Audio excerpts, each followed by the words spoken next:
Hey. What, man? I'm vibing with the music here. You know, the That's it. headphones turned up kind of loud, so it's the bass and everything jamming, and I just vibing with the music. Yeah, I I see it, man. I see it. I ain't realize I ain't realize what's time to start the show. Good night, good night, good night, good night, good night. How everybody doing? I'm well. How are you? I am good. I am good. I am blessed and highly favored, like the people them say. I doing good. I doing good. Where's that piece of thing on your head?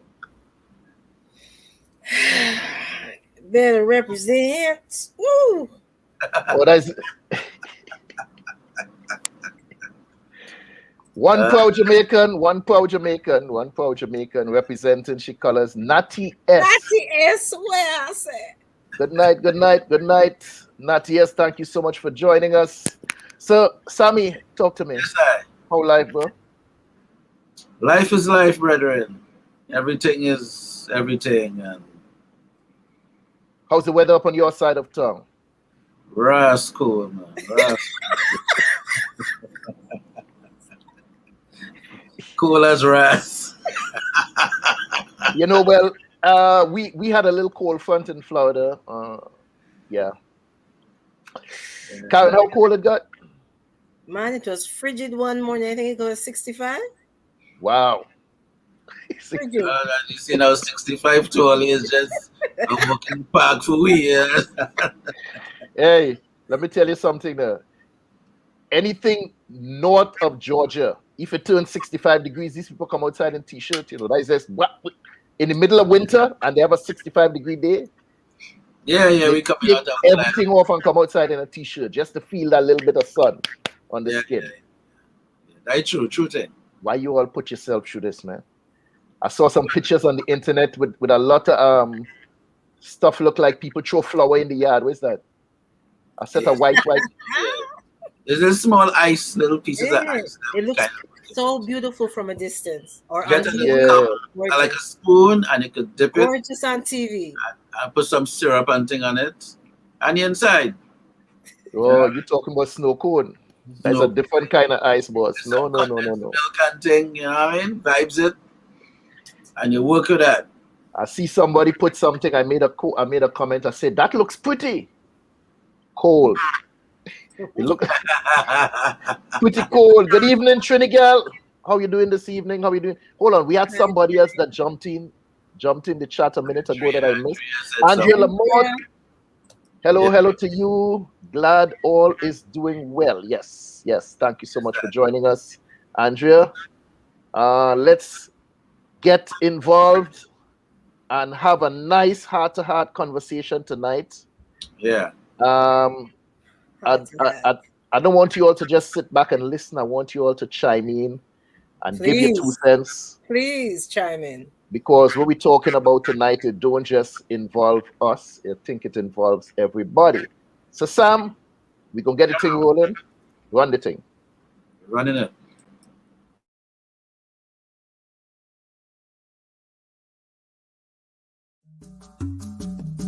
My name is Karin Forrester. I represent BantuKreations. BantuKreations offers beautifully made, African-inspired, lightweight, handcrafted, one-of-a-kind earrings in wonderful shapes, shades, sizes, and colors. Please don't be scared of the large sizes. They're extremely lightweight earrings. BantuKreations can be found on IG and on Facebook as BantuKreations. That's BantuKreations with a K.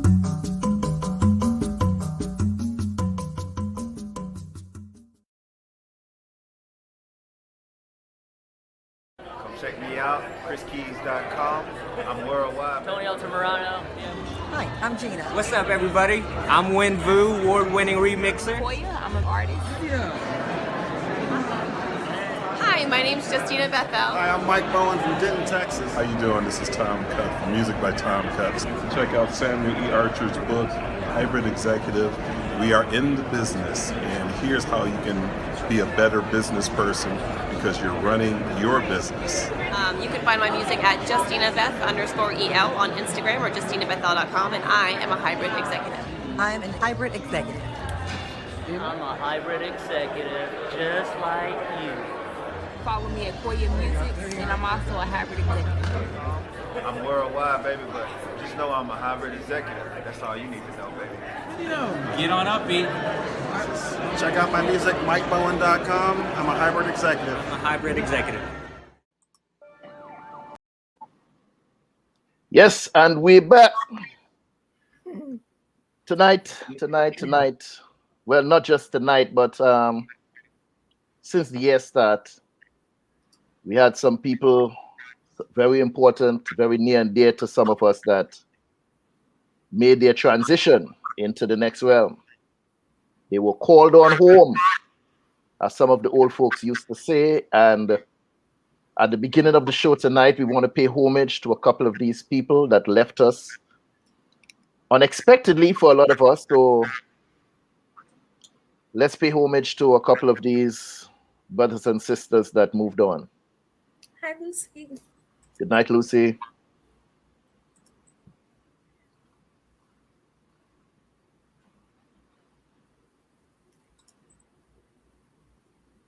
No, Sam, run with the other two first. Wow, my humble apologies there. So we want to pay homage to Mr. Clive Zander from Trinidad and Tobago. He is one of the one of the pioneers, or the pioneer of what we call Kaiso jazz. Musician that when I was filling in Kariwak Hotel many moons ago, he would be a regular that would come up from Trinidad, and he would do a special or two on the piano. I was honored to trade chords with him as a youngins coming up, and he did mention that he liked my left hand movements. So it's sad to see him transition. I just want to read something briefly from the Trinidad and Tobago Express. It says, the pioneer of the subgenre known as Kaiso jazz music, Clive Zander Alexander, passed away. Zander was warded at the Port of Spain Hospital, General Hospital, being treated for multiple complications as a result of diabetes. The musician was 82. The former architect, Zander began his rise as a musician during the 1960s, releasing his first album in 1971. He always experimented musically, fusing Kaiso, calypso, and folk music with jazz. Zander initially called his music That Kind of Thing, before eventually coining the title Kaiso Jazz. The brother of champion steel pan arranger Carlton Zander Alexander began playing music as a child on drums. He made himself. He created his first compositions on these. Originally from Siparia, Zander started taking piano lessons at age 15. Wow. So we want to send condolences to him and his family. And we send prayers of comfort to the family during this time. We also want to take a moment to recognize, I don't know, I mean, what word could I find to describe this brother here, but talented, a master of music, someone that, you know, music flowed through this brother like it was water, you know. James M. Tume, never got to meet him personally, but met him through his music. However, through his publicity, being that I'm also in the business of publicity, I was honored to be able to do the website. So the website that actually stands right now for James M. Tume was done by yours truly. And doing the website was also like an education for me to learn. I did know that he had a grandiose history behind him, but doing the website, I was able to get really more intricate information about Mr. James M. Tume. In the early 70s, Mtume started his music career. He shifted towards working with as a percussionist, for Miles Davis. Mtume would eventually record with his own group, Mtume Umoja Ensemble, as well as on sessions with Duke Ellington, McCoy Turner, Freddie Hubbard, Sonny Rollins, and a host of other jazz greats. By the mid-late 70s, with longtime musical partner Reggie Lucas, Mtume forged a path combining soul, jazz, and funk, which he calls Sophistifunk. The result was a slew of hit productions with Roberta Flack and Donny Hathaway, which would be songs like The Closer I Get to You, and Back Together Again, Phyllis Hyman, You Know How to Love Me, and Stephanie Mills, What You Gonna Do With My Lovin', and Never Knew Love Like This Before. And there's so many other hits we can pull up. With his own group, Mtume, he did the song Juicy Fruit, which was later used by Bad Boy for Notorious B.I.G. or Biggie, where it starts with, it was all a dream, right? So we want to definitely give condolences to the families of our greats and send prayers of comfort to the families. So you ready, Mr. Curtis? Yes, man, go ahead. All right.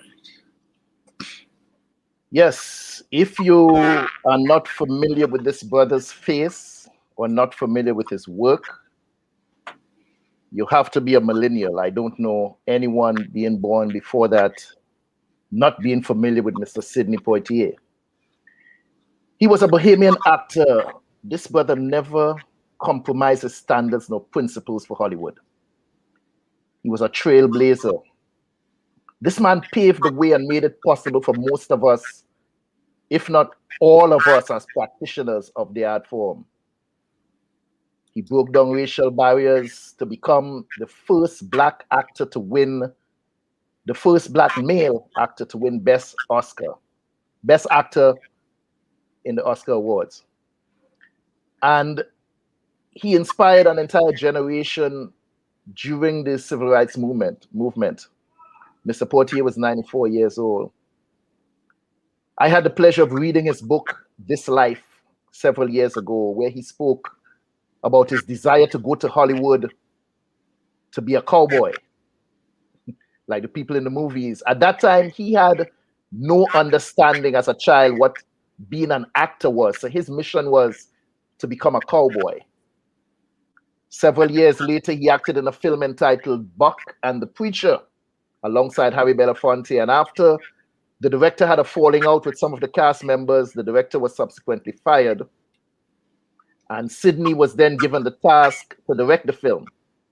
He did such an outstanding job at that film. It became the highest grossing comedy film for several years.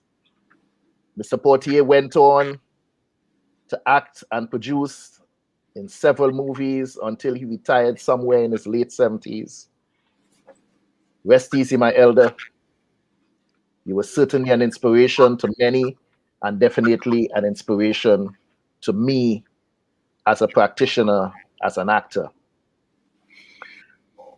Tonight we're here to discuss the 4 agreements. What is the 4 agreements, some of you ask? It's a book entitled The 4 Agreements. Several years ago, I had the pleasure of reading this book, The 4 Agreements by Don Miguel Ruiz. It impacted me so much that whenever I came across a used copy anywhere for sale, I would purchase it and give it to someone else to read.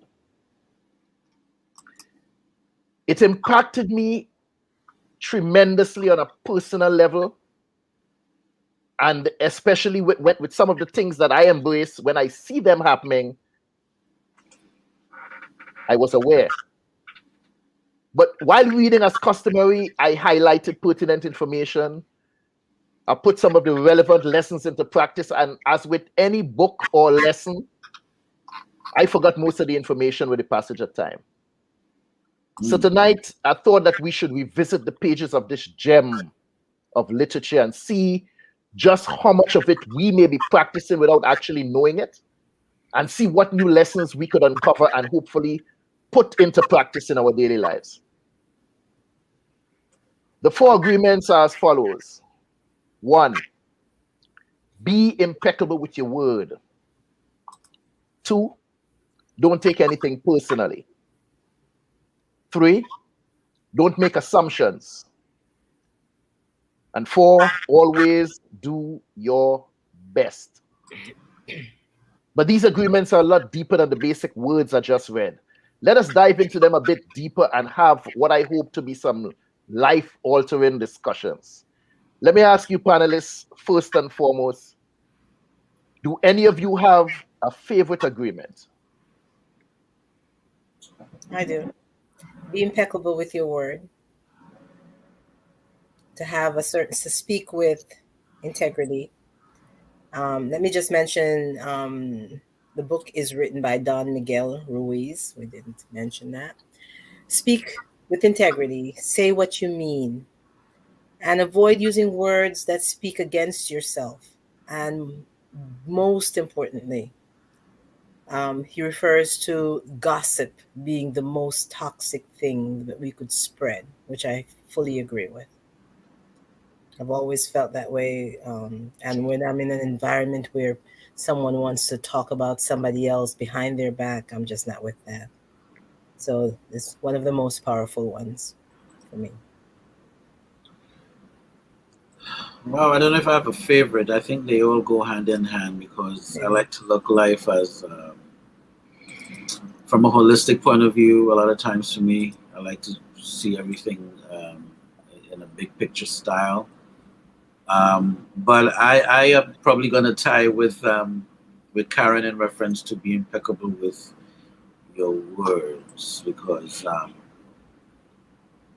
think out of all of them, that really, they say that the word, the tongue is like a two-edged sword. So it's really, really something that you want to take seriously. Your word can be a blessing. Curse, yeah, it could be. There you go. I'm sorry, go ahead. It's okay.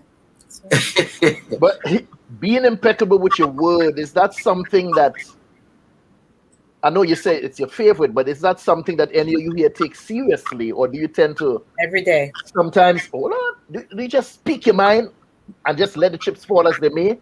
I speak my mind, but I always keep in mind, my intention is not to harm, but my intention is to express myself in as truthful a manner as I can.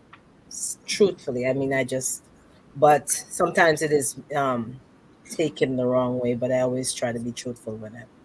And that is, I don't know, but he says to speak with truth and love, but I think more truthfulness on my part, it's very important. Bob Marley said the truth is an offense, but not a sin. A lot of people throughout the course of my life I've always come across people getting angry, people becoming upset, people getting hurt when you speak the truth. Why is it that some people find it so difficult to hear and accept the truth when it's being told to them? Some people prefer to be comforted with a lie. Why people find it so difficult to face the truth when you hold a mirror in front of them and show them who they truly are? Why is it? Don Miguel Ruiz describes the word as a seed. Your ideas, your opinions, but also states that the human mind is very fertile, but more often than not, the fertile seeds sort of inspire more fear.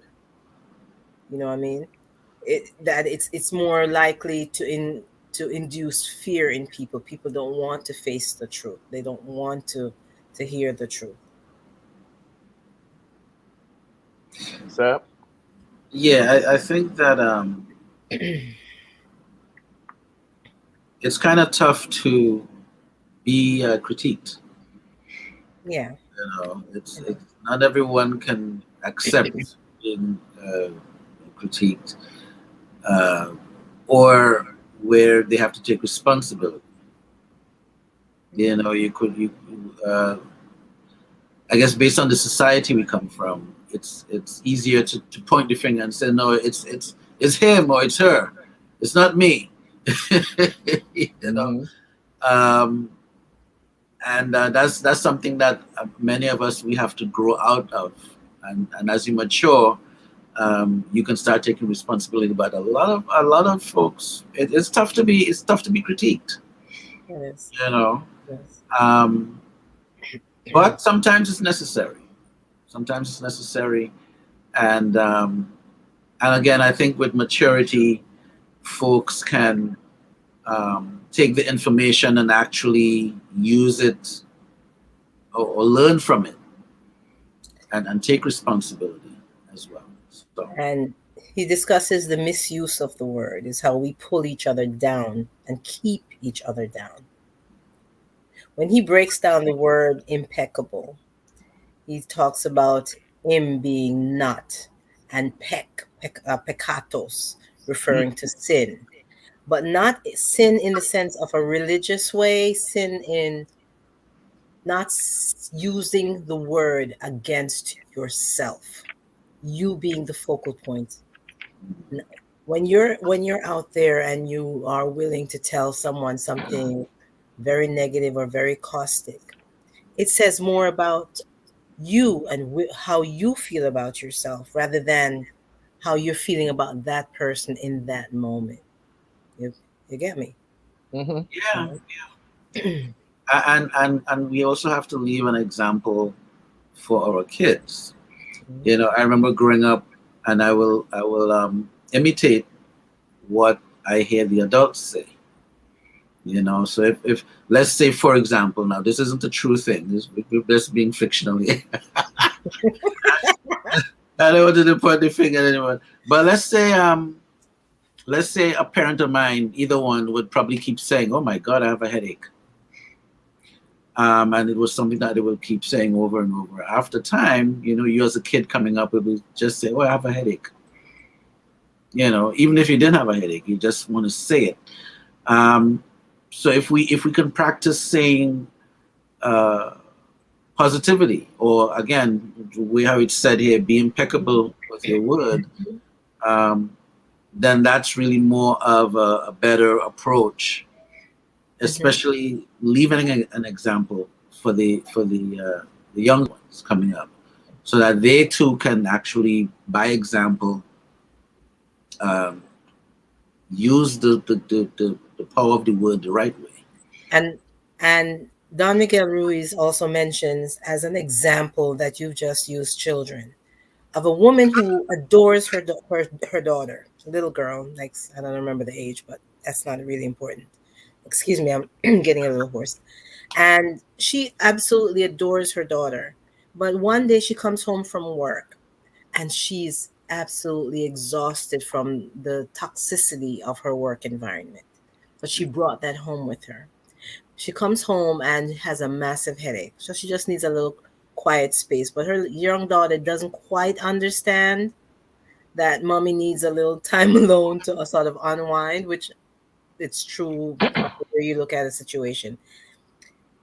And while the daughter is running around and singing, and the daughter had a pretty little singing voice, but mommy was so frustrated that she told her, she just sort of exploded at her daughter and tell her she can't sing, so stop the noise. In that moment, that daughter heard that information from the person that she loved the most. You can't sing. And for the remainder of her daughter's young adulthood into mid-adulthood, her daughter did not sing again. Oh, wow. She found it difficult to even speak to people in just that moment where she sort of forgot to maintain that integrity of how she communicates with her child. And she didn't realize it. It's not as if she realized it and went aside and talked to her and said, I'm so sorry. I really didn't mean that. You have a beautiful voice, because you can retrain that thought. You can change that situation around. But the daughter went through most of her adult life not singing ever again. Not singing. Yeah, that's a rough one. Just the power. The power of the Because word. life and death is in the tongue, and we have to be forever mindful of the words we speak, especially to the younger, impressionable minds.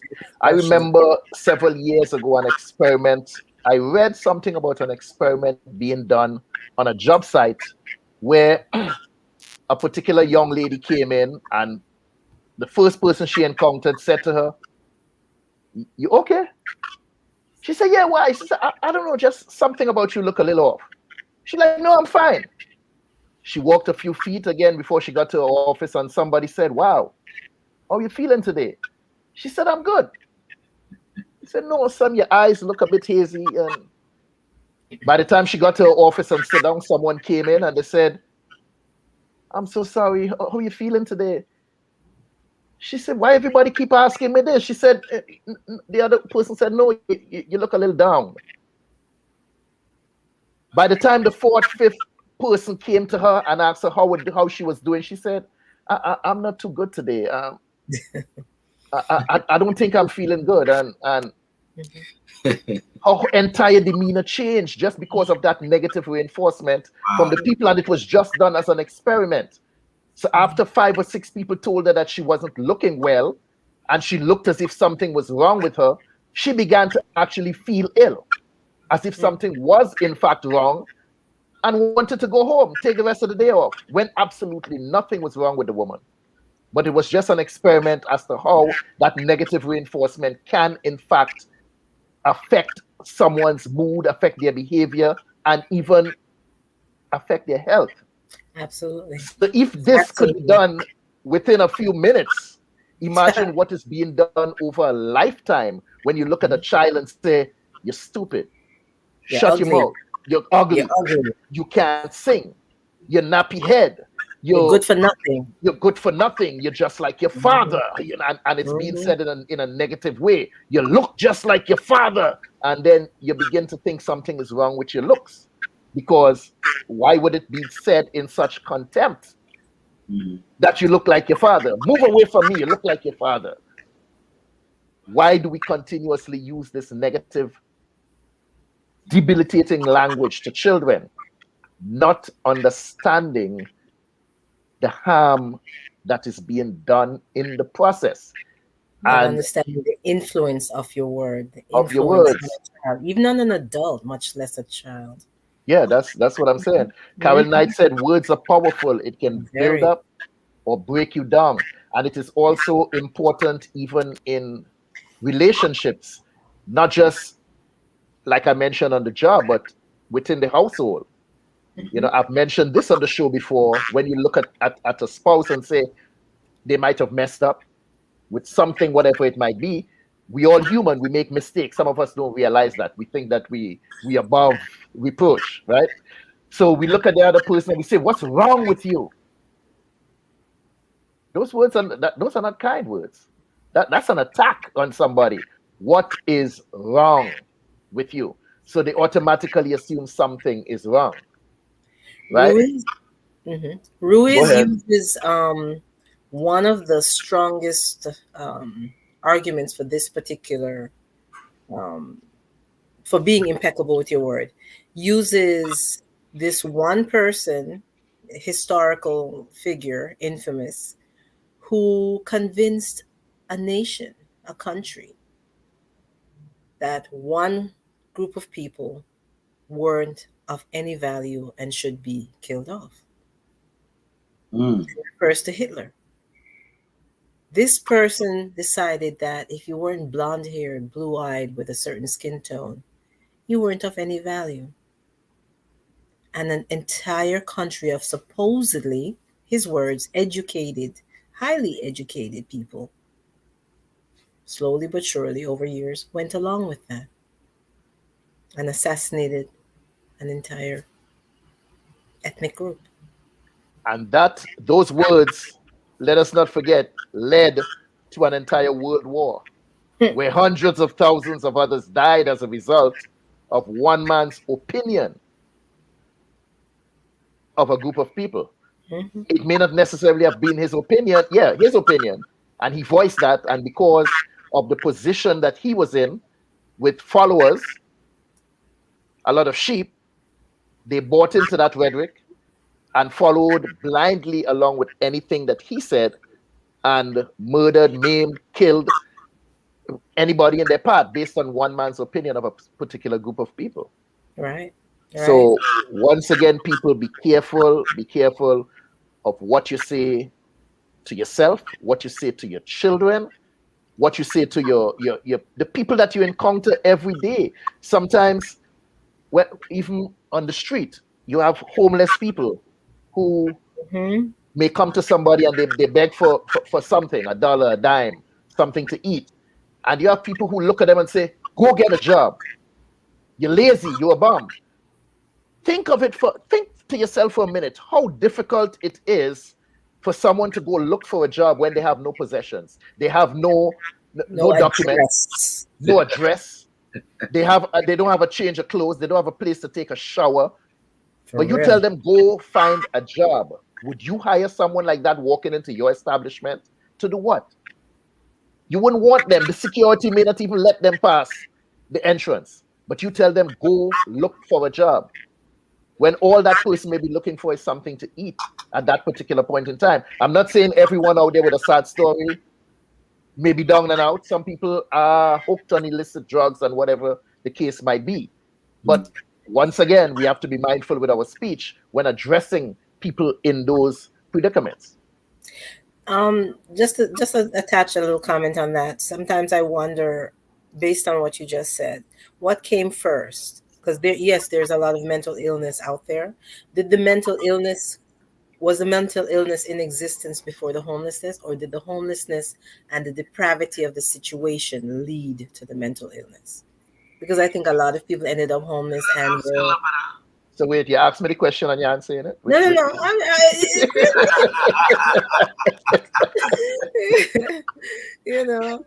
No, it's just occurred to me over the years. I've always wondered, So well, that's what you feel. Truth be told, I was homeless for some time. I was homeless. But at the point of time I became homeless, I had all my faculties. There was no mental illness. Fortunately, I didn't stay homeless long enough to the point where mental illness sat in. So in some cases, the homelessness came first before mental illness. And in some cases, we discussed this on the show before, families do not recognize mental illness. When they say, something wrong with that boy. Somebody put Jumbie on some screws loose in the head. Yeah, he has some screws. Jamaican say him head no right. Yeah, he had him right. I just tell his father don't hit him in the head. His father always used to clout him, and they figure something wrong with the child, not recognizing mental illness. And then when that child begins to wander after school and they seem to have no direction in their life, that particular individual may end up on the street. A lot of us do not know, we do not understand the stories of these individuals, but we somehow come to our own conclusion. We make assumptions, as one of the later agreements we'll discuss. We make these assumptions and somehow think that, yeah, he mad. And then the people who think they're mad will tell you, I have papers, They are certified madmen. Whatever I do cannot be used against me in a court of law. Yeah, some people wear that as a badge of honor. Some people wear it as a badge of honor. I remember, let me stray a minute because the interesting story. This, once again, it's the same story, but let me tell you this. What happened when I came to America in 1979, I heard the story of a brother who was in the vicinity, and they said, I just missed him. Why? He went to jail. What happened? The brother decided to go hold up a bank. Whatever came to his mind, he decided, you know what? I go in big. No liquor store, no convenience store, no gas station. He going and hold up a bank. This brother was from Trinidad, and he walked into the bank, pulled out a gun, and he said, stick up, give me the money. Not realizing how many security he'd had. And all of a sudden, it's click, click, click, click. And when he turned around and he saw how many guns were on him, he decided to drop his gun and play like he mad. And put down his gun. Okay. The police came. And he's still laughing like it was a joke. They said, all right, you're mad. We have a place for you. The judge was like, okay, he didn't do this. He was out of his mind. So then they're not going to send him to the regular penitentiary. Guess where he went? The madhouse. Because there's something wrong with him, right? And after being there, what do they do? What's the first thing you all do, Karin? I don't know who this y'all you're talking about. You get restrained. You all medical professionals. What's the first thing you all do? Medicate. You medicate, yeah, put them on medication. Yes. Nice psychotherapeutic meds. Yes. Antipsychotic meds. He was well medicated, restrained. By the time he finished his stint in this mental facility, guess what happened? He was truly mentally ill. He went in playing mad and he came out a certified madman. And as a result of him losing his faculties, when he came out, he didn't survive much longer on the streets of New York. He died some years later because of his decision to play mad. He didn't have the courage to do the time for the crime that he committed. So he decided to take the insanity road out, and that didn't turn out in his favor. So we're gonna jump back on this anytime we see fit. But let's jump in. We want participation in the chat with us. Come on. Well, Natty S did say to think before you speak. Use constructive speech. Absolutely. Yes. So you see, before he run away, the partner decided he was going big. You see? He wasn't serious about going big. Because when he went in the bank and realized that it wasn't going to work out, he should have just go big one time and call it George. Pull out the gun and well. But he breaks in and thing, So he wasn't ready for death. He wasn't ready. Yeah, the universe just said, now you kicks in, man. All right. You crazy? All right. But one question I wanted to ask you all too, I almost forget this one. We speak about speaking negatively to people. What about that voice that we use to ourselves? Do any of you find yourself doubting yourself? Especially when you're about to start something new. You know, sometimes that little voice of doubt creep into your mind and say, you can't do that. Who are you to think you could do that? That's the whole thing about the first agreement. The first agreement, impeccable, not sinning against yourself, not using negative words against yourself. That is the first agreement. It really has less to do with other people, because if you are focused on what is best for you, you won't feel the need to put down anyone else. Okay. Agreement number 2. Oh, you had something to add, Sam? Well, I was just saying, let's move on. Agreement number 2, not taking things personally. Take anything personally. This is one of the most difficult agreements for me to come to terms with, because I somehow think or believe that everyone at some point of time in their lives would have learned or accepted agreement number 1. I mean, how could you conjure up some evil thoughts towards me? Then you formulate the words in your mind to express those thoughts, and then somehow you think that I'd be okay after you saying what you said to me? Everything goes through a thought process before it's vocalized. So I put very little weight on some weak, forced apology after someone showed me their true colors by disrespecting me, calling me outside of my name. Not that I take what you say personally and I believe it. But like I say, this whole thing goes through a thought process. For you to formulate these evil thoughts and call me outside of my name. Yeah, I'm struggling, people. Yeah, it is a struggle. It is a struggle. But Don Miguel Ruiz says, nothing others do is because of you. If you truly believe that, then you can see things a little bit more clearly. What others say and do is a projection of their own reality, their own dream process. It is not about you. They react and they try to transfer that negative energy to you. If you do not agree with what they have said, you're ugly, you're good for nothing, you're a dog, you're worthless. If you do not agree with that, they can't harm you. They cannot harm you. Well, remember to the science. What they've said. Sorry, go ahead. I'm sorry. Yeah, the science too is when you're pointing, you have 3 fingers pointing back at you. One pointing back at you. So it's a thing like when you decide to make those first steps, like you wanted to pursue a particular, maybe it's a degree or a business or research, whatever it is you wanted to do, build, sew a dress, make a chair. At some point, you have to not take things personal.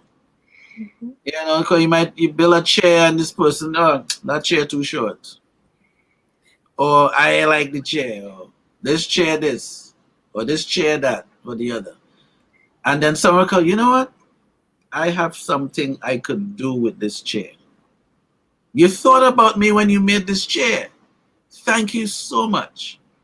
So again, all the people who had something to say, it had nothing to do with you. It wasn't personally against you. It wasn't like, well, why Sam always making these chopping up zucky chairs? They didn't go there. They just didn't like the chair. But you made the chair, right? According to Erica Badu, she's sensitive about her what? Right? Don't criticize my poetry. I'm sensitive about my stuff, right? So, but the point is, nobody was really sending any message directly to Erica. They're like, well, we're not really, this particular thing we're not feeling, and we have to outgrow that. We have to, get that, what do you call it? Get turtle skin, or get, what's the other skin you need to get? Duck skin or duck feathers, whatever, so that when it comes, it just rolls. Just let it roll off like water on a duck's back. Right? Ruiz says you take it personally because you agree with what the person said in some way, and then the poison actually begins to set in. That's when the poison sets in. That's when you can officially consider yourself being a victim of that person's words or whatever. Yeah, but sometimes what if someone is already insecure in themselves? Well, that's the point. He's saying that you're wounded in some way.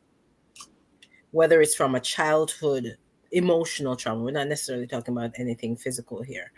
You're wounded in some way, and the person has said something that just sort of slice you, but they're able to slice because the wound was already there. You understand? That wound was there, and they figured out something to say. Whether you're worthless or you're ugly or you're fat or whatever terms or they use, that wound was present for them to really do injury, and you have to agree with what they've said in order for them to injure you. So if you don't agree with it, as you said, we could use the same example Curtis was saying before, when you're trying to put confidence in yourself, or you talk to yourself and say, "Nah, you can't do that. Yes, you can do that." So when you're doing that to yourself, should you take it personal? When you're talking to yourself, if you're using the positive words to yourself, should that be personal for you? Like, well, nah, I know I said it to myself, but it's not personal. It is personal. That's the sin. That's using that word, that expression, that idea against yourself. Putting yourself down, calling yourself ugly, calling yourself worthless, calling yourself fat, calling yourself whatever. You're using the word against yourself. You're not being impeccable with your word to yourself. So what would help that? Growth? Changing your mindset, changing your language to yourself, changing your language to others.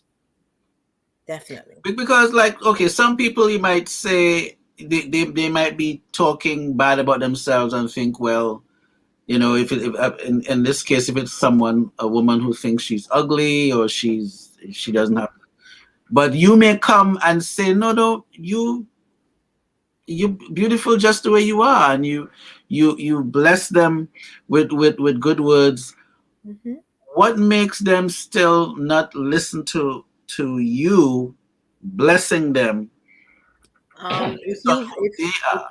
If you remember, in childhood, as I said, the people who had the greatest influence, your family, friends, that foundational influence, those set such a strong foundation in how you think about yourself that you may never get programming. Yes, Yeah, that you're conditioning. programmed. That conditioning is very strong, and you have to do the work.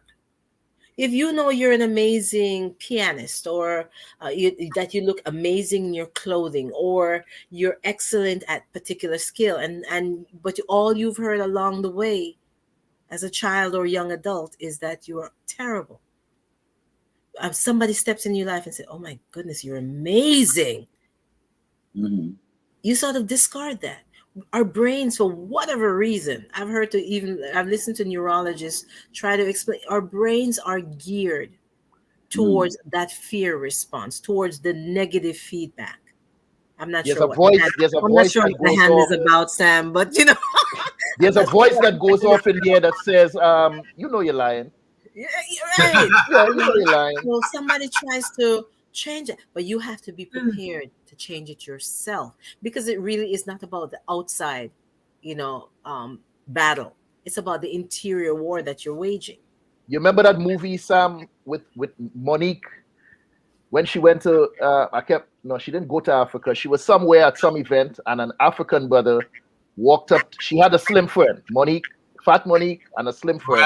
Right. An African brother walked up and he said, like, "Hi, beautiful. How you doing?" And Monique was like, "Well, obviously he talking to you, because she never saw herself as beautiful." And then the slim one stepped up and like, "Hi, how we doing?" He said, "No, let me show you, like, palm to, no, not you." Yeah, hand to the face. "No, I'm sorry, not you. Your friend." And Monique took some time before she could even accept the fact that someone saw her as, wow. Yeah, because her character thought that the guy wanted a green card. He's like, "Nah, he like you. He just wants a green card, man." But he really liked her. He really liked her. And then being on another side of the world with that kind of conditioning, when he was a doctor, when he took Monique and her friend out, and one of his counterparts asked him, like, "Who the hell is that skinny girl?" He was like, "No, that's a patient. That's a patient." along with not taking any, don't take anything personally. Ruiz discusses what he calls personal importance, which he describes as the maximum selfishness. You make the assumption that everything, you as the individual, make an assumption that everything is about you. Nothing anyone says is really about you, whether it's good or bad. And I think that's the premise that if we can get into that, like, yeah, thank you for saying that I look pretty today. But I know I look pretty. I didn't need that external validation.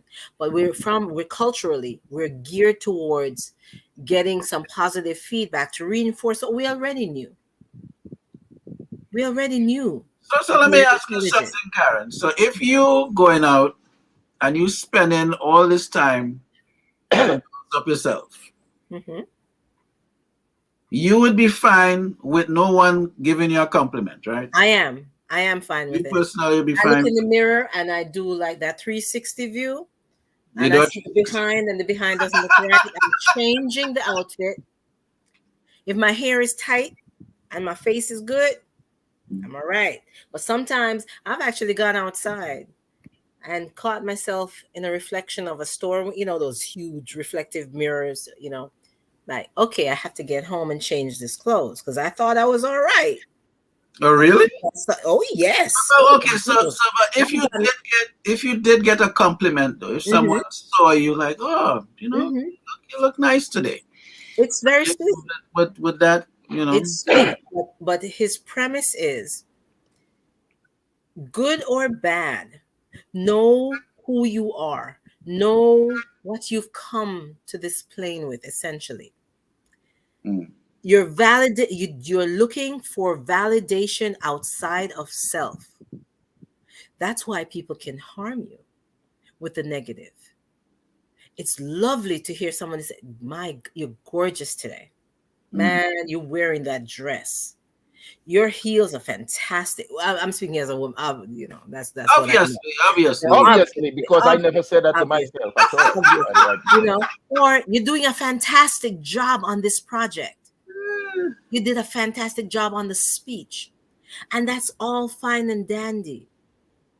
But that brain, the moment they could give you 20 compliments, and psychologists, psychiatrists will tell you the same thing. They could give you 20 compliments, and Sam, the one statement that you get that is offensive, and I think even comedians would say the same thing. You could get a standing ovation, and that one person that makes some really nasty negative comments, that's what you remember. So trying to change your mindset around and saying, good or bad, good is great. Hey, thanks, I appreciate it. But focus on what you think of you. Focus on the words that come from you to yourself and to others. So let me ask you something now. Sam just asked something here. If you have that, and I'm speaking to all the women in the chat too. Let me ask you all something. You all claim that you have that confidence. Yeah, I know that I'm beautiful. I know that I'm beautiful. I don't need validation from any man. You all say that. But Sam, let me ask you something now. Yeah. I'm pulling you in the argument because I ain't want them to turn around and crucify me alone, so I'm pulling you in the argument. Why is it that some women get upset? You say you have that confidence, right? You went out and shopped. You bought the dress. You tried on the dress 6 times before you paid for it and come out the store. The shoes, the jewelry, you do your hair the same way you've done it 1,000 times before. You have that confidence. Why do you still need that validation? And when you go and you ask somebody, your man, husband, significant other, the question, do I look fat in this dress? Hold on. Why do you get upset when the man turns on and say, yes, you look fat? Why? You ask the question. No, for me to be impeccable with my word, I also have to be truthful, right? So you put on a dress that you tried on 6 times, or that you wore a year ago and it fit. Let me finish. Hold on. And it did fit you differently a year ago. Now you find something wrong with the dress. You come and you ask me, do I look fat in this dress? And I say, yes, you do. Do you ever stop to think for a minute it's because you're fat? Because you look fat? Why I said you look fat as opposed to it being an insult, or I'm trying to tear you down? I'm trying to destroy your self-confidence. All these other negatives that you're trying to put on to my honest opinion, my honest answer, that I probably wouldn't have said squat had you not asked me. What others think about you is none of your business. So why you ask for my opinion? It's not what I think about you, it's what I think about the dress.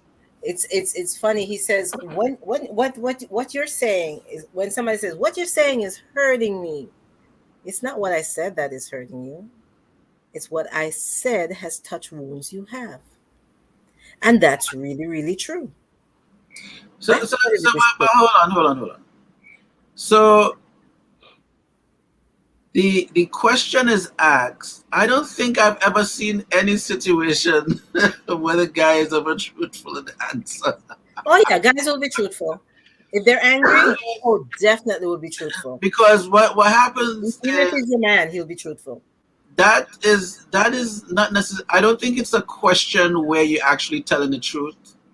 In some aspects, like over the years, it's not really about the truth. It's really a test. They're testing the guy to see, okay, what is he seeing through everything here, right? What part of the beauty is he seeing, or what part of the spirit is he seeing? I don't think it's really about, okay, so what do you think? Am I fat in this dress? She already knows the answer to that. So because she already, there you go. She already knows knows the the answer. But here's the thing. Ruiz is saying not only. No, I want to know. I understand, Karen. Sorry for cutting. I was asking what you think. Me? Yeah, and what Sam think. It has. I read this book. I read the Four Agreements about 3.5 years ago, and I just read it again, in preparation for the show about 2.5 days ago. It has been a struggle with this. Go on, Carol. Huh? Oh, I'm sorry. No, Carol. This is it. Put it up. You deserve a double take on that one. I do not ask. Karen, I didn't mean to. I just trying to keep it before we lose the context of the comment. Yes. That's what conversations are meant to do. To be funny and let's hit it. No, I'm trying to answer, but let me see if I can answer directly. I have struggled with don't take it personally. But everything sort of rounds back to being impeccable with your word to self and to others. If you can sort of orient yourself or reorient yourself every time you have the opportunity, when somebody says, you're stupid as hell, you're dumb as a rock, ugly as you know what I'm saying? Okay. If you can reorient and say, you know what? I don't know what type of day you're having. I don't know where you're coming from or why you seem to want to hurt me, but this is more about you. I've told people multiple times, please don't make your issues mine. Do not make your issues mine. And that's essentially what this is. This person is coming at you from left field, sometimes completely unprovoked. Sometimes people are in a really bad situation. It's that misery loves company type mentality. They're in a bad situation, a bad day, whatever. And they try to make you feel worse so they can feel better. I have been on a different vibe for quite a few years. I still fall prey to it but it's what I choose to believe. Sometimes I remove myself physically from the situation or emotionally. I'm better at removing myself emotionally if I can't physically leave an area. Where you can ask me 10, 15 minutes later, did that person really hurt you? Who? Oh, I've really just sort of put that away. Bumps, yeah. I know what your issue is, Karen. Your issue is time. That's your issue right there. Your issue is time. Yes. But before we run away, Natty has said something interesting. It's not really specifically on what the point was, but it's a nice variation to the idea when it says, okay, even though I said it was good, you picked her when she was looking good, nevertheless, is not what you say, but how you said it. Absolutely. You said like about 4 different things in this one paragraph. That is speaking with integrity. Okay, honey, do I look fat in this dress? Babe, I would suggest you wear something else. Woo! Then put them down. And you don't think that is harsh? I prefer that you wear something else. You don't think that's as harsh as saying you look fat as hell? No, it's not as harsh as that. You know what it is? You see, Curtis, this is right? It's easier for the woman to tell that to the man. Because right, remember now when a couple, I guess we weren't really talking about a couple per se. But okay, so when you have a couple, anyone leaving the home is representing everyone in the home, so to speak. Exactly. So if the wife finds, or the girlfriend, whoever finds, okay, the guy isn't really representing in his outfit or whatever it is, there's something wrong with that.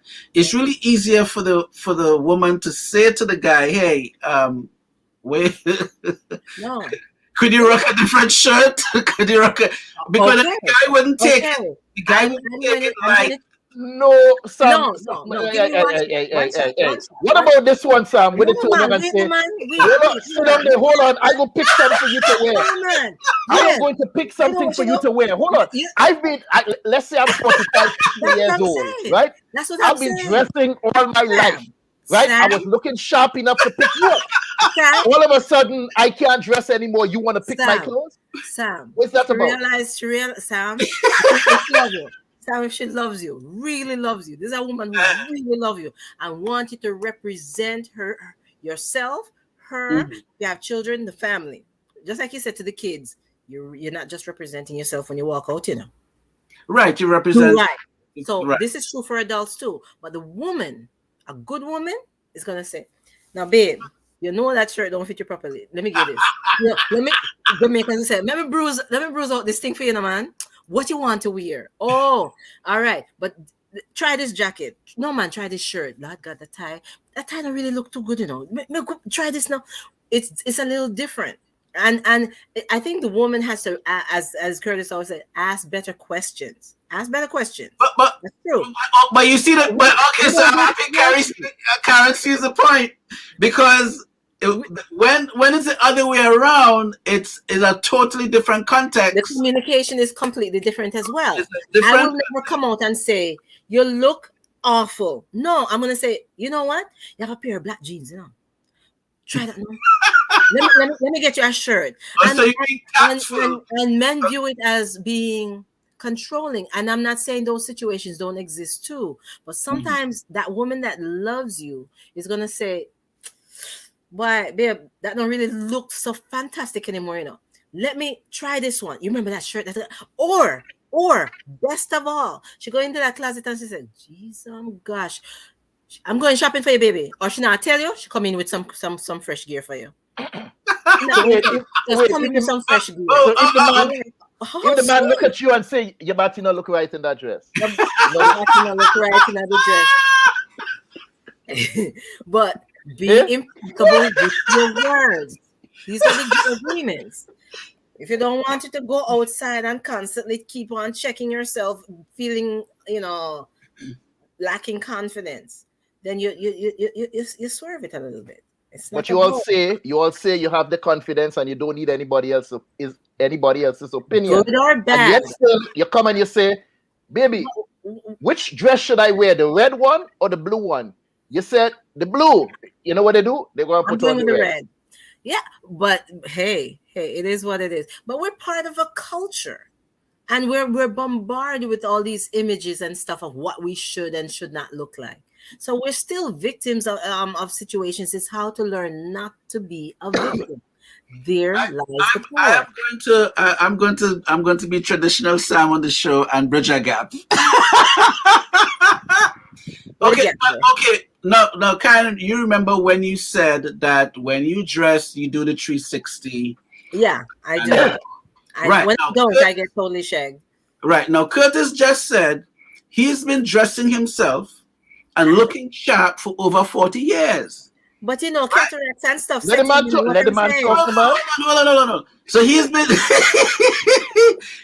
been dressing himself for over 40 years. He do his 360. I don't know if he does do a 360, but when he dress, he has a certain he has a masculine view, I should say. He has a view of what he looks like when he's going out, and it's sharp. It's been working for him. He over the years, right? So let's keep it there. So but look at the context of the difference, where now the wife could now look at the guy and say, well, she talking about the shirt, she talking about the jacket. Now, how the question here is how strong should that be? Because now, if you change the guy, you may not be attracted to the guy anymore. Now, because what attracted you about the guy was what he was doing all along. But Ruiz says true love. No, tell me what Karin say. Tell me what Karin say. I know we're discussing the book, but this part of the conversation No, is we're kind still of discussing personal. the book. Stay on Hold on, topic. and Sam, watch the chat here. She has Senegal, Natty, Carol, Lucy, everybody on she side right now, you know. Karin there or Karin this, Karin that, Karin the next, Karin this. No, I'm just saying the way that we communicate, men and women. We've already said it multiple times in different ways on this platform. We communicate differently. You know, you sometimes cataracts set in both sides, and then you're not seeing it. Or somebody's stuck in like an 80s fashion. Have you ever seen a woman who, you know, when she was 20 in the 80s, she looks fantastic in those styles. Now she's in her whatever, and she thinks that she still looks good in those styles. She doesn't. Other people are giving her feedback, but there's a way to give the feedback. There's a way. That impeccability, that integrity in your word. There's a way to give the feedback. There's a way that a woman is $300 go shopping let for a me new wardrobe. go shopping and get this man some clothes. And that's what a lot of women do. Look, I'm saying for you, I can't go shopping for you. So if I give you $300 and I say, yo, you need to go get some new clothes.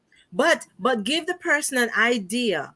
When you're talking about, if you're talking about a situation with a married couple or something like that, give that partner an idea of what you enjoy seeing that person in. People need to talk. People need to talk about to each other. You know, my personal thing, maybe a little bit too much information for this program, but I cannot stand standardized boxers. I find them to be just reprehensible pieces of fabric.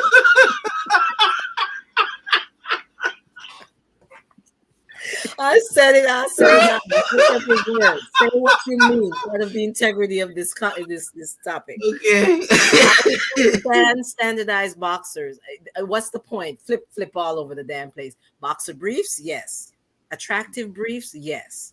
But the standard boxers, hate those things. Like you would not. Okay, since we are on the topic of wear, and you have reduced it down to the topic of underwear. How are we supposed to say this in a manner that it's not hurting? Have you ever tried? You know, wait. I'm answering. Hold on. I ain't asked the question yet. What are you answering? What are you answering? Let me say this. Let me say this quickly. I want to move on to the next agreement. Okay. But first and foremost, women, and I'll paint with a broad brush, have this bad habit of when that special time of the month come, they have these special pieces of clothing that they put on, special underwear, and it big and they pull it on up to here. So, I mean, I understand you all have certain changes and you have things that you need to do. But why is it that this is the time of the month you all choose to walk around half naked? When you all wearing the tongue, all they putting on clothes. When look at Sam, we say who we deaded with life. This is the time of the year. This is the time of the month you all want to walk around half naked with this pamper on and this big granny piece of drawers that all that because they know the man can't touch them during that time. What is that? Okay. How impeccable am I supposed to be with my word when I have to tell you you look disgusting? Go put on some clothes. Listen. It doesn't have to be you look disgusting. It's like, babe. What? 25 days of the month. You look fantastic. You see during this time? See if you can find whether, you know, if you want to get very specific, I can. Instead of the sanitary napkin, do you have something against tampons, City? Or whatever, you know, or can you wear like long, some sexy long. This is year 10, Karin. This is year 10. This is year 10. Year 10? They heard that before. In all different ways, shape, and form. They heard that. This is 10th year of the relationship. Why women I've heard the complaints on the street, and I've experienced it in my life.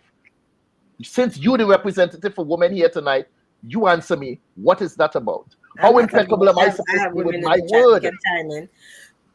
You can say, listen, I don't really like this. You can say that. Nothing wrong with you saying that. I don't find this attractive. can you, or best, maybe you see something out there and you're like, my wife would look fantastic in this. Get her a few pieces and test her out.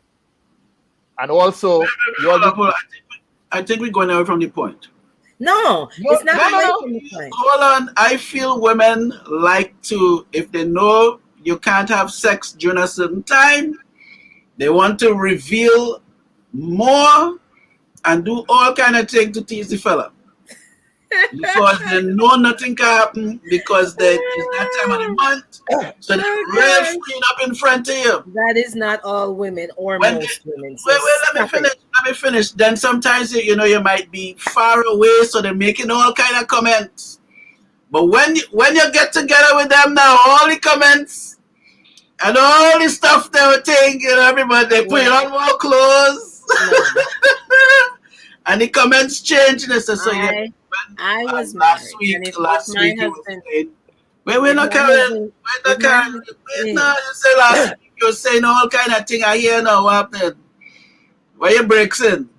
Yeah, we want to see all the women in the chat. If you want a certain thing on your woman because you find that extremely attractive, go out there and buy it. And make sure you buy the right size. Don't get ridiculous and come buy something small and she can't fit in it. If you buy the right size and this is what you like, babe, here you go. Put a bow on that. Trini girl, you see the last comment there? I ain't going to even take you on that. I'm glad Natty, hold on, Natty, hold on, where's this one? People break the traffic lights. I ain't never hear that one. Well, who said that? Carol said people break the traffic lights. They're going through the red. Father.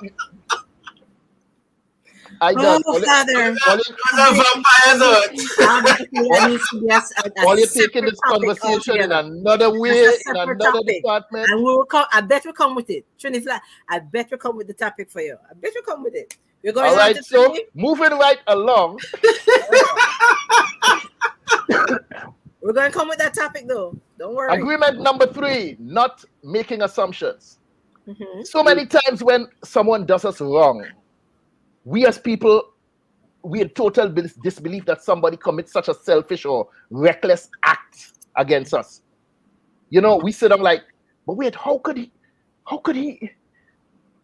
Do you believe she did such and such? What we need to understand is that this individual who wronged us, first of all, they wasn't raised in our households. They do not possess the same values as you do. Right. So we need to learn to accept people for who they are. And when I say accept, I don't mean necessarily walking hand in hand singing Kumbaya, but recognizing them when you see them coming. We've accepted the fact over the course of our lives that dogs bark. We know that, right? Babies cry, cats meow, horses bray, cows moo. We know that. So why can't we accept the fact that liars lie? Gossipers gossip. And kleptomaniacs steal. If we discard everybody from around us because of their shortcomings, we may go through this life alone. So we have to just recognize people for who they are and know exactly where they belong in our lives. Know them when you see them coming. The people who like to gossip, when they walk up on you and say, hey, how you doing? You say, no, let me know why about me. How you doing? Talk about you. How's the husband? He all right? And the children? You're looking good today. Them shoes. Gotta run. That's a nice pocketbook. How you doing? How's the job? Or you ain't working no more? That. And then say, listen, I got to go. By the time they walk away, what happened? They didn't learn one damn thing about you for them to go talk about. Because you make them the center of attention and let them talk about themselves. And they can't say you never talk to them, They can't exactly. Just say they thing when you and when they walk away, you know what they say? They end up saying something nice about you. They say, but he nicer. Because why? You ask them stuff about themselves. You didn't tell them any of your business. When gossipers come in front of you, know how to deal with them. Don't jump to assumptions that because this person know that you don't like gossipers, they're not going to gossip about you. Stop jumping to conclusions about people. I say know them for who they are. Okay. No. I've been in situations where somebody would be mad at me about something, and I am clueless. And vice versa, I might be mad with somebody about something because I took, I made an assumption of what that action might have been, and then so I vex for a length of time. Them living their life good, they don't have a clue that I vex with them, and vice versa. I don't know. I don't have a clue this person vex with me. And what does Don Miguel Ruiz say to this?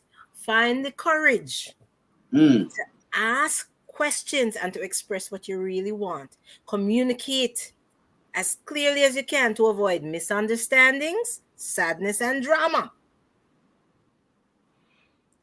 You must ask questions. Clear questions. It's good that you say that. I was going to ask Sam something. Sam, you find that women somehow seem to think that we as men supposed to know how they're feeling all the time. Don't make assumptions. Hello, did I just say Sam? Did I just say Sam? I want to hear from a man's perspective. I want to make sure I am not the only one that ever went through this. Yes. It is a just for me, I stopped trying to understand it. But in our society, the men are expected to shapeshift and transform like this, So in one conversation, you might be father figure, friend, and provider in that one conversation, right there. Then that might pass, you come back, then you turn lover boy and caretaker in one shot. So it's sort of like you almost expected to sort of shapeshift as you go. Like you're supposed to know, like depending on the weather of the attitude, like so you're on the 95. Next thing you know, you're on 80 West. Just so. It's like, wait, I thought we were on the 95. Okay, all right, cool. So now you're on 80 West, and next thing you know, you end up on the 495. Okay. So yeah, that is something that that they hold us guilty of, that we supposed to know what they're thinking. Yeah, we supposed to know how they're feeling. We're not, what Trinigel saying, not all men, some are trying. Wow. Thank you for that pat on the back, Trinigel. No, the last comment, she said that there's some of them trying. Some of them are trying, and some of them are trying in some of them trying. Now, Miguel Ruiz says, with this one agreement, not making assumptions, you can completely transform your life. Because when we make assumptions, we believe the assumptions to be true. And then we have the nerve not to have facts from the other person, male or female, and then we start gossiping about the assumption we made. That's some unhealthy crap.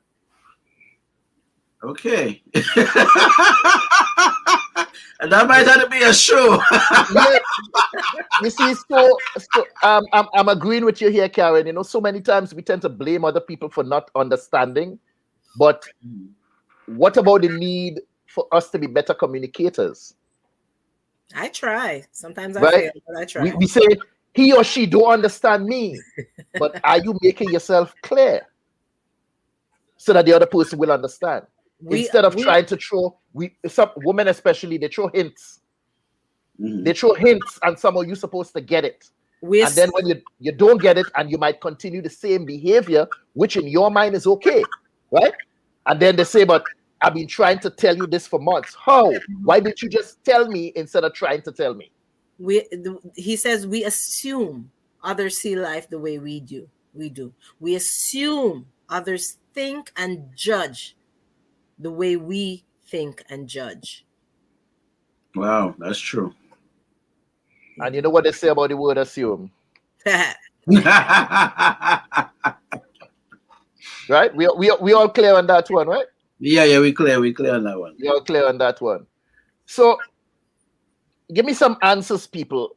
Trinigel say, I am still trying to improve my communication skills. It is a daily effort. I do applaud that. First of all, that's stripping yourself naked. Not literally, Trini. In terms of looking at yourself and realizing that you too are flawed and you don't know everything and that there is room for improvement. And that's the beginning of healing right there. Mm-hmm. You know, the better we communicate better as we mature. As we mature. And mature. I hope you don't mean necessarily as you get older, you know, you say mature. But a lot of people don't necessarily mature as they get older. Yeah. With age. So I do hope you're saying that in the right context as we mature. And a lot of people do not mature, no matter how old they get. Natty said, on a serious note, communication is key, like a perfume is in a much needed situation. Like perfume in a much needed situation. I can interpret that in so many ways, but I'm gonna leave it alone. I'm gonna take it at face value. Another key pointer: we abuse the way we think other people abuse. So sometimes before others can reject us, we have already rejected ourselves. Can we touch on that? You touch on it. It's your point. Bring it up. Go with it. No, may I say you make the assumption. You believe that this person should respond the way you think this person should respond. If they don't, you turn a small situation, a misunderstanding, into something much, much bigger than it should be. Whereas if you just damn well sat down with the person, if you cared enough and discuss it, it could have been like, oh, I didn't know that's what, okay, I'm so sorry. Boom. But no, it's like something huge. It's almost like, you know, you want to approach, I guess in Curtis, when he spoke about approaching Spike Lee. But let's say you wanted to approach a film director, someone of high stature, maybe like a Spike Lee. And you already start saying, or you're trying to predict in your mind how the conversation is going to go. But, so in that case, you're making assumptions because you're saying, okay, yeah, well, Spike will say this, or Spike will do this, or Spike will he wouldn't like my stuff, or whatever it is, when you should just go with a clear mind and let the thing flow how it will flow, you know. Or, you know, a guy might want to ask a woman for a date, and then he starts doubting himself before he even asks the question. Before he even walk up to the young lady and say, hey, are you free tomorrow evening? And next, you know, so he probably already doubted so much that he kept walking because he didn't even walk to explore to see, well, maybe there's a chance. Or if he approaches, because he's built up such a his, or I should say, broken down his self-esteem. He approaches and he's a massive thing of sweat, and you the woman look at him like 45 degrees out here. What's up? You start to assume that he has no confidence. Not that he's just nervous. He thinks, you know, he's anticipating meeting you, and he's just really nervous. He's just hot, man. No, hey. 45 degrees. 45 degrees. No. Let me tell you something. Growing up, you know how you know whether you're good looking or not?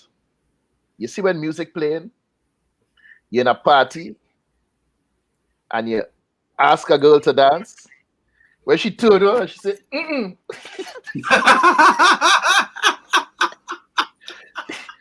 That right there was a sign whether you're good looking or not. Wow. That's a test, boy. You walk off, you go somewhere else, and she said, and turn she back. That was the sign of whether you're good looking or not. Carnival day, you're jumping in a band. The music playing, the vibes and everything nice. You see a rare posterior that you like and you decide to, what we call it, Sam, take a wine. You thief a wine. You go to thief a wine. You Or want take to- a wine. And you go on behind and you do so and she look. And she gone. That was a clear indication of whether you're good looking or not. Carol, thank you. At least she agreed with me on one thing. She said that's true. So you see, back again, when these things are done to break someone's confidence from childhood into adulthood, understand why some people approach situations the way that they do. Like who said just now, Sam say, are you free tomorrow night? Not me. Hey, hear what? What are you doing tomorrow? Oh no, cancel that. I'm coming to pick you up at 8.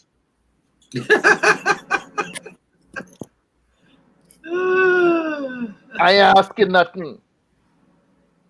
I'm just putting you in a position to say no. I don't want you to lead off with I ain't asking nothing. Don't make assumptions. Clearly. I clearly stating what it is. I am clearly stating. No, I'm not asking.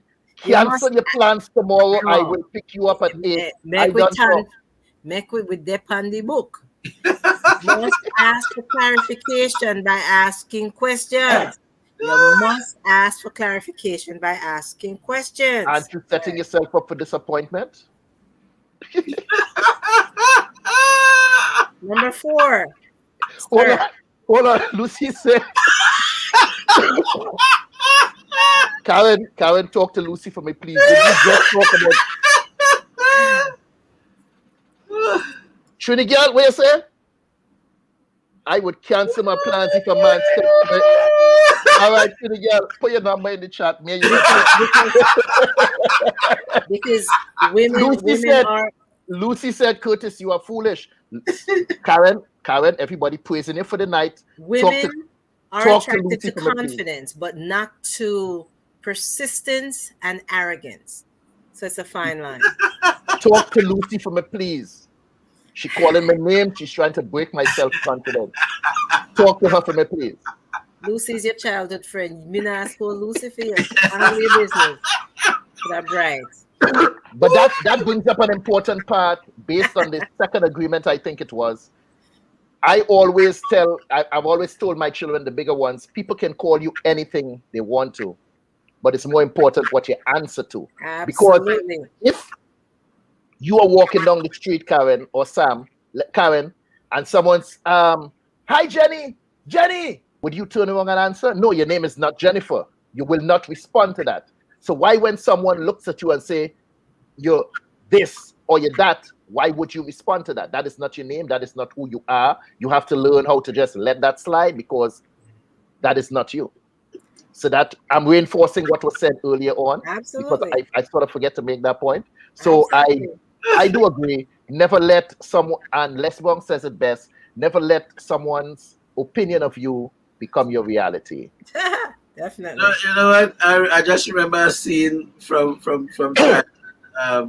the way you just did it. You know, the guys that are going to be by the block, you know, by the corner. And let me say a sister pass, and she on the heavy side, you know, the fellas going, yo, fatty. Hey, fatty.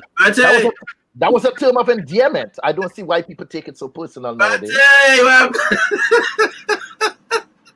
That was a term of endearment. And women take that thing personal nowadays, and I do not understand that. You know, a man home, you would look at a woman coming out of taxi and say, yo, hey, I like you long time, you know. And she said, well, long time. You will never see me before. He said, yes, since you come out of the car. Right? It's almost expected. This is how society is. It's expected that the man would be the one to pursue, and he would say all that he has to say. We are not peacocks. We don't have feathers that we could flare in the air and show you how pretty they are. And if we have muscles and we flex them for you all to see, you all say we're conceited. So we do these things by the words that we say, but yet still, women get offended Explain this to me in the realm of agreements, Karin. Why are we so wrong for giving compliments that we see, how we see it? Thickness. You look nice, you know. Who we calling thick? What? Take it as a compliment that the man see you as thick and nice. Well, that comes with it. That comes with it standing in this society, you know, within that culture. If you know, so if you know, she answer yet, you know. Hold up. Go ahead, Sam. I'm waiting. He's in the midst of speaking. Let him speak. No, I was just saying if that's within the culture, then it's one thing. Because when the fellas and them say fatty, she got turn around. What going on, Lance? Yeah. Right? But you know, that would just be in that circuit right there. He may not go in tongue and say fatty, but in the village he might say fatty. So certain things will be said in a certain context in certain places and not outside of that context. But hold on, Natty S, tell me where you're from in the chat. Tell me where you're from in the chat, Natty. One thing I've realized over the years in this country, Jamaican men have a whole different attitude when it comes to talking to women and the things that come out of this mouth. Come out of the mouth.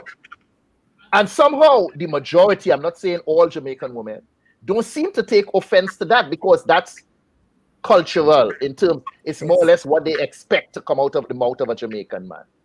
My girl, you look nice, you know, where you from? Buff Bay. You know, you look, right? Where she from? Buff Bay, because she look buff. We're talking about the camel toe, Sam. Right? Yeah, she look buff. And most people, Jamaican women, may not get offended by a comment like that because that's culture. Right. That's part of their culture. You know, girl, I love the way you look, you know, I love it like cook food. We wouldn't say that in Trinidad, like cook food. I mean, that's, you know, so why, I don't understand the touchiness of women when men say so. I'm still going to ride that all night. You don't understand the touchiness, but you've just assigned cultural norms to certain situations. So when you're in this culture, or so many subcultures, but when you're in this culture, some of those comments are now not appropriate. So you do understand that based on where you are, that would not be considered a compliment to certain women. They won't receive that well because we're here in this country where you're expected to be A, B, C, D body type. So it's not received in the same manner.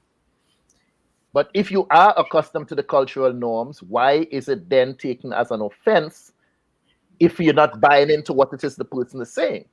Well, you are buying into it if you've lived in this country a really long time. You do buy into a lot of the crap that. Well, it comes down to you. Curtis, you see, when you talk about any party and you go up and you ask the girl to dance. So I guess it's the same. It's the same thing. If you're looking good, then in her viewpoint or in her purview, if you fill out a certain whatever that might be, it's going to be okay within the situation. They might say, "Oh, you know what? Yeah, he could get away with that. Yeah, he could talk with that, and it's going to be okay." But if they don't feel that vibe right there, then yeah, who you calling fatty? You know, because now that they split that whole thing now and then flip you and throw you out like a drone, right? Like, who you calling fatty? But somehow that split thing never go over too well to my ears. But I got you what you're saying. Oh, you understand what I'm saying? I just agreement number 4. Always do your best. This year is something that I take to heart. As a tradesman, as a craftsman who work with my hands, my work is a testament of my values. It demonstrates my pride in my craft. Short story. A few months ago, I went to this upholstery shop in my neighborhood and I was requesting some work, and the guy gave me something to do. And when I did it, the evening he was just observing. The following morning when I came back, he was there working at my station, left what he's doing and waiting for me at my station. And then he went on to show me how long it took him to do one of the seats compared to how long it took me. And he said, why is it taking you 35 minutes? I could do this in 15. And he showed me. And he said, no, do it like that. I said, sir, no matter how hard I try, I cannot do what you just did, even if I'm blindfolded. The guy looked at me and he said, I don't care how it looks. Just finish it. At that time, I proceeded to gather my tools and I left. I said, I'm sorry, you have the wrong man. I take pride in what it is I do. I don't see how him as a tradesman, as a businessman can tell me he doesn't care how the job looks. Just do it anyhow and he will take it back to the customer in that fashion. I said, no, not even if I'm blindfolded, I can't do what you did. Because what he did was so ugly. And as you use the word, we use home, Sam, obzucky. Obzucky, yes. Yeah, bent and shapes and points and everything everywhere where they're not supposed to be. And you cannot ask me to do that as a tradesman because I take pride in what it is I do. And I always put forth my best way. I can't understand how some people choose to cut corners when they undertake a task. I mean, your finished product is a representation of you. So why put out something that look like or taste like you just rush your way through it? I don't understand that concept. Some people think it's a formula. You know, but I like to this always do your best. I would like to look at like the field of nursing, because you have nurses who really want to be a nurse and will take care of the patient with a certain level of care, opposed to someone who getting a paycheck. It would be a different kind of nursing you're gonna get. You will get your medication. you know, whatever they had to do is going to be done, but it's not going to be done with the care or with the touch, or it's not going to be done with love, because this is something that they're not really into. So maybe the gentleman Curtis, he's assembling, he has a formula he's running with, and not failing to realize that, you know, make sure the nails are right, because if somebody sit down and the nail in the wrong position and they hurt themselves, you know, that's something that's you, where, you know, someone who will take the time and really put love into what it is they're creating or fixing or repairing or what have you, is a different sort of situation that's you working there with it. You know, so yeah, so always I like to do my best to. I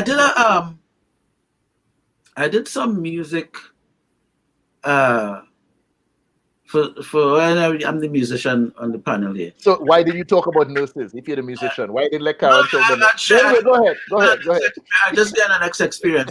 No, I did something, and it was done, you know, professional. And it turned out that the music was also shared with other people to do performances. And so that has happened to me on more than one occasion. So when I did the performance track, although it was tailor-made for someone, I did it at a certain level. So, you know, not thinking that they were going to share it, but the music end up become shared. So because this other person want to perform the song, so they get a copy from this person, and then someone else want to perform the song, so they get a copy from that person. So now the music is being distributed and shared because of the quality of it. So just imagine if I just did do a little choke thing and say, yeah, well, look, yeah, run with that. And then now they're sharing that around the place. That is not my best. So I would want to do my best, because in case something is being shared, even though it was tailor-made with someone else and is being shared, now it reflects good on me, regardless of what context that piece of music end up in. You know. And even if Sam, even if you're doing something at a discounted price for someone, or if you're doing something as a favor for someone, it is still essential that you put out your best on that project. True. Because it still speaks volumes as to who you are as a musician. So, and to give Sam some kudos here, I think I've told the story before. Several years ago, Sam and I were in a calypso competition in Brooklyn. The gentleman that prepared my music, he didn't quite do it the way I wanted. And Sam said, no, that can't happen. Come on by me, let me hook you up. Sam made the instrumental for my song. And he did such a good job with the rendition of the song that he made for me. I moved on to the semifinals and to the finals, and Sam didn't. And I'm feeling bad. I'm saying, "Gosh, boy, this man hooked me up with a song, and then I end up beating him and going ahead." I know now that Sam never looked at it like that, but I couldn't help but feel, a way like, wow, this man, but he did do his best. I mean, he didn't, all right, since I'm hooking him up with something, let me do a little halfway song, a little ching, ching, ching, and give him. The man made a complete song, everything, all the instruments, everything. He put his all into it. He put his foot into it. And now that song, Sam, I've said it before, that song is now enshrined in the Eric Williams Museum in UWI, in Trinidad. Song number 54 by me and you. I remember that. That was good, man. That was good. Yeah. So we created a masterpiece that is enshrined. So whenever someone goes there, they want to hear some songs that mention Eric Williams, Dr. Eric Williams, first Prime Minister of Trinidad and Tobago. If by somehow they happen to press song number 54, they will be hearing Sam's production and my singing. So once again, you did your best, and that is what we're talking about, putting your best foot forward at all times. So let's address the chat. The chat was kind of bubbling, and it was a lot of good gems in there. I didn't just want to go through. So you asked Natty S where she's from, right? So she's answering you here. Trinidad Tobago. All right. All right. So Andrea said, my opinion, the previous 3 agreements are all when intentioned and valuable. Our individual lives are changing on a daily basis. It is difficult for us to focus only on one or all 3. Read the next one, Karin. No. Andrea said, always do your best. It will always keep you aligned when it comes to incorporating or applying the agreement in our day-to-day living. Carol Knight said, my mother always says, if you can't do it good, don't bother do it at all. Wow. Did we finish discussing the fourth agreement? Hold on. No, we didn't. We just went through the chat so we don't forget the people to acknowledge before it becomes out of context. Carol said they will do it without compassion and love. Lucy said, when you are skilled at what you do, you will be hailed before kings. So always do your best. Natty S says, always do your best. It manifests a person's pride, skill, dedication, and must be proud of the outcome. You might just be building your own house and don't know it. That's a good point.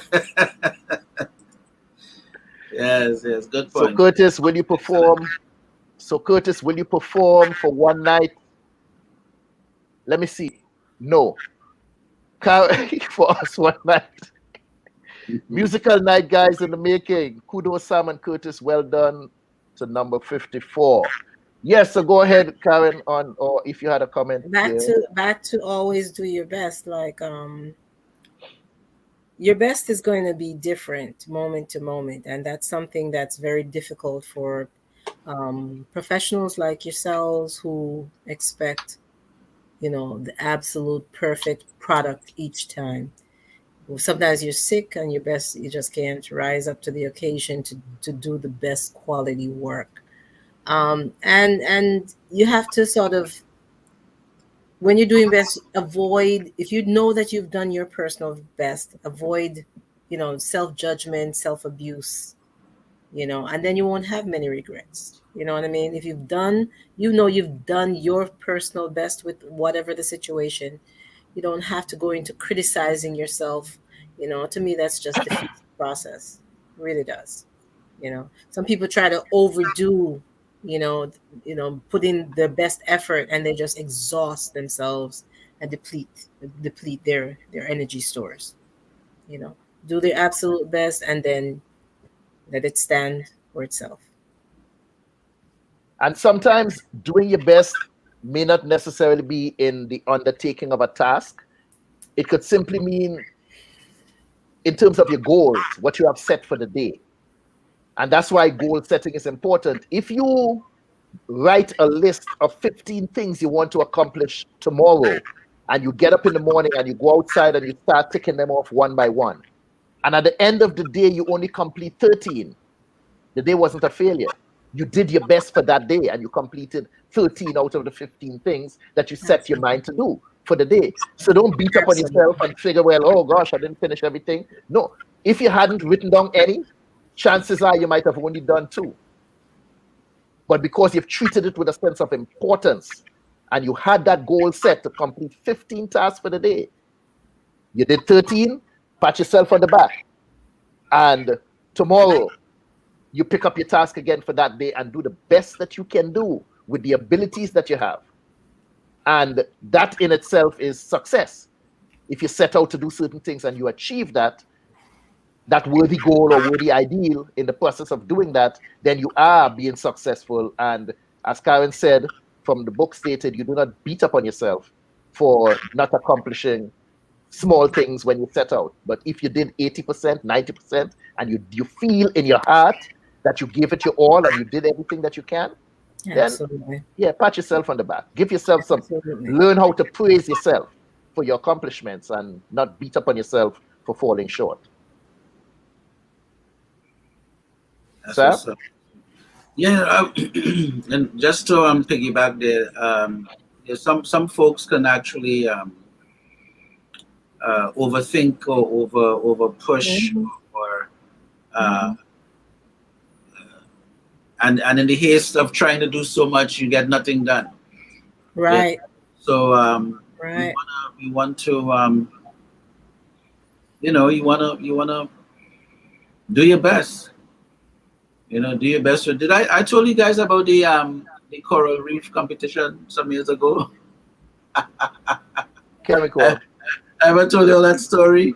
No, I don't think so. So there was this coral reef competition with school kids from different islands, and I was teaching in Tobago at the time, and we wanted to get one done in Tobago, and my pitch bend on the keyboard was not operating properly. And if you understand what the pitch bend does, it's sort of, when you play a note, you can change the pitch and it will change the key a little bit and bring it back. What it's supposed to do is to reset it back to the actual note that it's on. But when it was malfunctioning, it would actually change the key of where you are with so it was confusing the music a little bit. So I'm there struggling with this piece of music, creating it, and so a lot of the horn line arrangement it was sort of like a little bit off, and I was so like, I like perfection to a degree, so it was sort of like, wow, I don't like how this thing is coming out. And anyway, we had a whole set of different islands of kids taking part, and Dave Elliott, who was working with it in Tobago, he had the kids, he videotaped them and put the song up and put it in the competition. I'm like, oh my Lord, what are we gonna do with this? But in essence, I did my best with it, even though it wasn't my approval best, but it was my best in the moment. Come to find out that at the end of the competition, that version of the song went to #1. The kids in Tobago won the competition. I mean, beat out everyone else. And I said, wait, this win that? It was unbelievable. And I remember going to the school when they were the Coral Reef board, and there were people that came from different places, and they came to bring a check to the school to the kids, and and I'm there getting all this press and interview and all of that on something that, again, personally, it didn't feel like my best. But in the moment, it was the best I could do at the time. And I said, well, out of all the music that I spent time with and produce and arrange and do all types of stuff to bring it to where I think, okay, this is a masterpiece. I'm getting interviews and I'm getting recognized for something that I felt wasn't even up to par, and I thought that was an interesting experience to share with So do your best, even if it may not, under the circumstance, be what you might think is the best. But at least in the moment when you can't do anything else, at least if you give it that energy and that vibe and say, you know what, this is really the best here, and the universe will take it from there and make it work. Okay, as we complete the four. Why am I echoing? We completed the 4 agreements, but I think that the author went on to mention about breaking old agreements. And I'm not going to speak much on breaking agreements, but what I can equate that to is when you reserve the right to change your mind about an agreement that you made. And I think that this causes so many problems in society, so many problems in relationship, when one individual decides, I don't want to be married anymore. And somebody's like, what? We done spend $10,000 on a wedding with family, everybody come, and then, no, you're going to change your mind. No, that person has a right to break that agreement and go in a different direction, because I think it's a disservice to an individual if they continue walking on that path when everything about them says, no, I no longer wish to go down that road. So it's okay to break old agreements and go in another direction in life. Karin, if you care to speak on that, if not, sum up your 4 agreements for us and take us home. Okay. I care not to comment on whatever the heck you just said. As far as John Miguel Ruiz said that, as you're saying all night. He said that, not me. I don't care. As far as the 4 agreements, things I agree with, living in the present. He says to let go of the past, and I do agree, but he adds that there's no time to miss anything or anyone. I don't agree with that. He talks about everything you have ever learned is learned by repetition.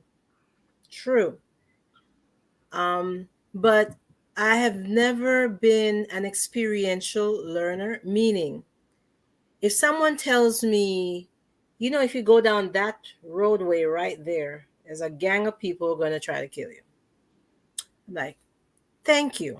Let me go the other direction. I'm not an experiential learner, and I know some people are.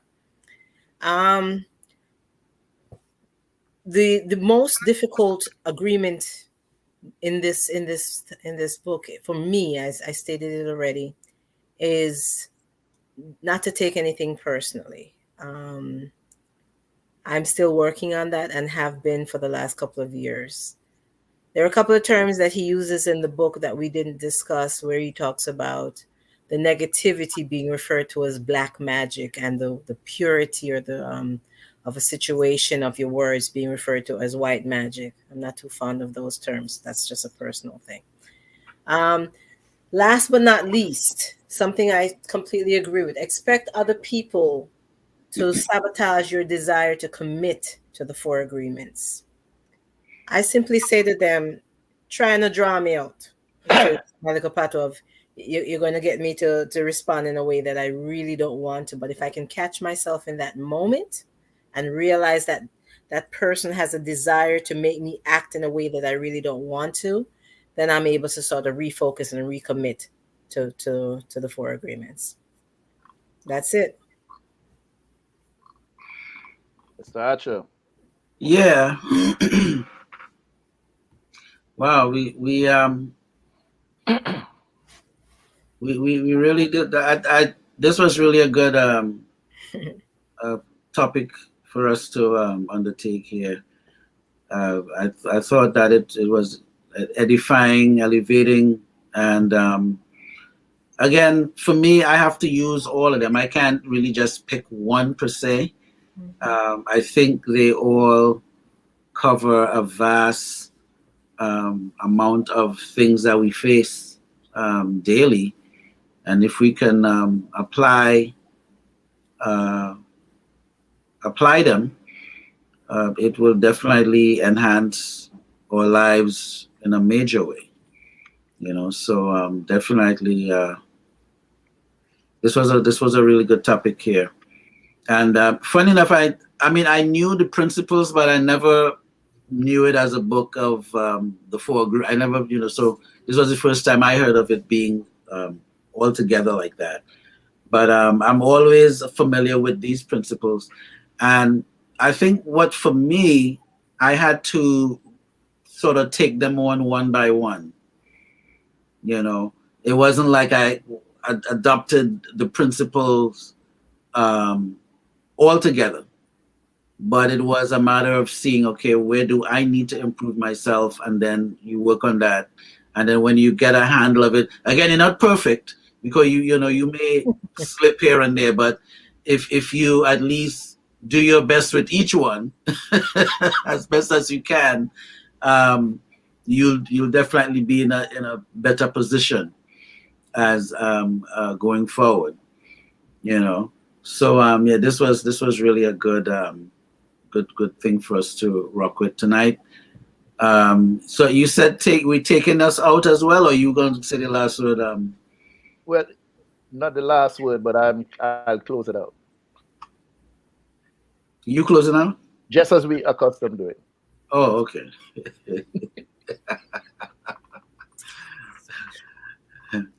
All right. So let me make sure I find. So shout out to Dr. Judith. We miss you tonight, Dr. Judith. So make sure you're here next week. And I guess that's it. Karin, you look like you were going to say something. Mm-mm. No. Good night, everyone. Agreement number 1, being impeccable with your word. I remember a young lady addressing her son, who was about 3 years old at the time, and she said, "You are so stupid." And I looked at her and I had to correct her, and I said, "Don't you speak to him like that." And she looked at me like, "What's it to you?" I said, "If that was my child, you would not like the way I would respond to you. Do not speak to that child like that." She said, "But it's just a word." I said, "Really? You think it's just a word to call him stupid? Okay. Dummy. Jackass." And I went on to call her a few more words, and she looked at me like, "Why are you speaking to me like that?" I said, "Your son doesn't have the ability to ask you that very question. Why are you speaking to him like that? If it's just a word, why are you taking it personal when I called you a jackass?" Do not speak to that child like that. I believe that if we master just the first agreement, if we are mindful of the things we say and the use of our words, we need to use these words to enlighten, to uplift, and like Sam previously said, to edify someone, as opposed to criticizing, tearing down, or belittling somebody. If we make a commitment to think before we speak, especially to our children. We can do as the author so eloquently said. We can clean ourselves of emotional poison. Agreement number 1, be impeccable with your word. Agreement number 2, don't take anything personally. Agreement number 3, don't make assumptions. And the 4th agreement, always do your best. Peace and blessings. Bless. Hi, I'm Dr. Judith Barnes. I'm an author, a playwright, poet. I'm also a broadcaster by training, and I recently found out about 2 years ago that I can paint paintings, which means I paint sceneries, I paint landscape, I paint animals. I have just discovered, and so that I can do this. And so along with all the other gifts and talents that I've been blessed with, I have paintings, and they are on view and for sale on Etsy and also on Facebook.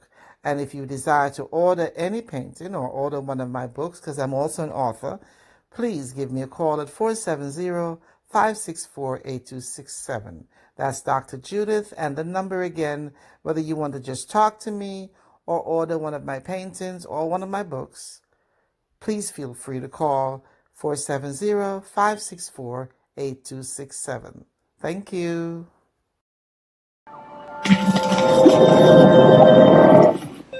Hello there and welcome.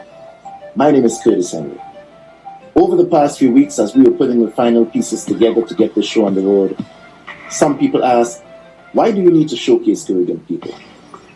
Why Caribbean Chat? And I say, why not? Because we as Caribbean people have worked too hard, come too far, and suffered too long for us to continue taking a backseat. It's time for us to rise up, speak out, and show the world the value and the richness of our culture. So I'm providing a platform to showcase the history and culture of Caribbean people in entertainment, the arts, politics, sports, and economics. We will explore the many profound contributions they have made to society. So we invite you to stay with us as we launch what is to become one of the greatest voices of Caribbean people, for Caribbean people, by Caribbean people. On this platform, Caribbean people of excellence get to tell their story. Our aim is to ensure that your contributions are acknowledged and celebrated. Welcome to Caribbean Chat. So make sure you like us on Facebook, follow us on Instagram, and be sure to hit that subscribe button on YouTube. We are Caribbean Chat.